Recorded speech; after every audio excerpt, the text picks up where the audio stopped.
Hello, coin collectors, and welcome to the DC Coin World International Coin Channel. And what we have here today is two 1997 50p or 50 pence coins from the United Kingdom or Great Britain. And what you're seeing is not an optical illusion. These are two from 1997. They are both the same exact size. And though it's hard to tell from the light because of this toning on the left, they're both exactly the same materials. So what's going on here? How could they have two different size coins in the same year? Well, some people would say, well, of course they did because they're non-circulating. One of them's a specialty coin or some kind of commemorative. And that, in fact, is not the case. What they did in 1997, well, let's go back to 1994. Britain decided to re examine its currency. And they decided at that point that they were going to come out with a £2 coin, that they were going to make the 50p coin smaller, and they made a number of other adjustments. So this coin here on the left is from a brilliant uncirculated 1997 coin collection that the Royal Mint put out. It's a copper nickel coin, and it was made in this size. It's an equilateral curved heptagon, so we can see that it has 8 sides, and then these curves are kind of rounded as you go around them. It's a copper nickel coin that weighs 13.5 grams. What they wanted to do was make it smaller and actually use less metal in it.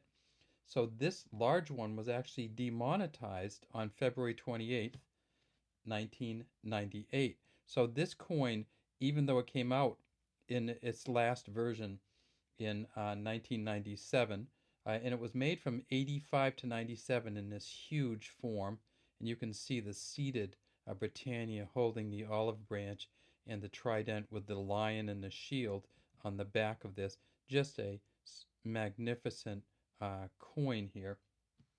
Now, the back of the coin was a Christopher Ironside engraving, and he just has this amazing attention to detail in his engravings.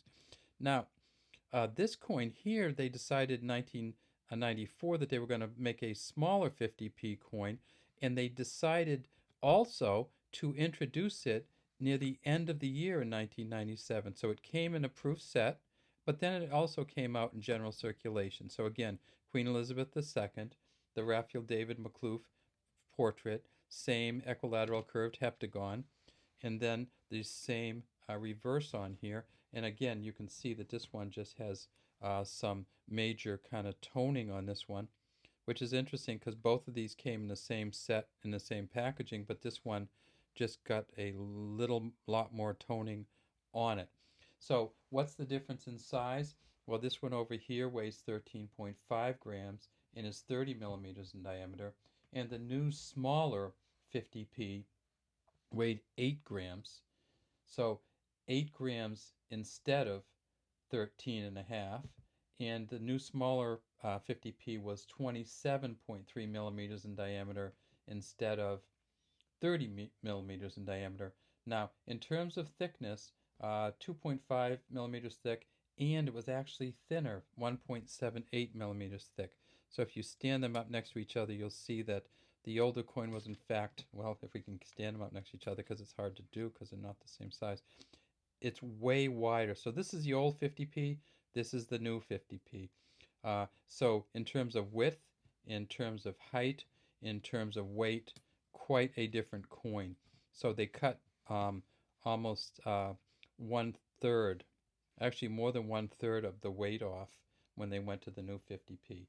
This new 50p, you can use this. Of course, you wouldn't want to use this one because it's a brilliant uncirculated one. How many did they make? Well, in 1997, they made 456 million of the smaller ones, and they made 80,000 of the brilliant uncirculated sets.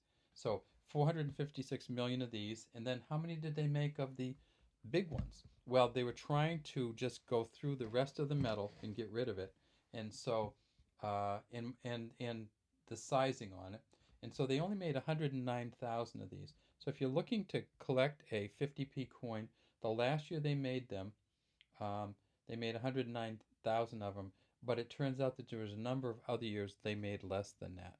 So 109,000 of these, 456,000 of these, 456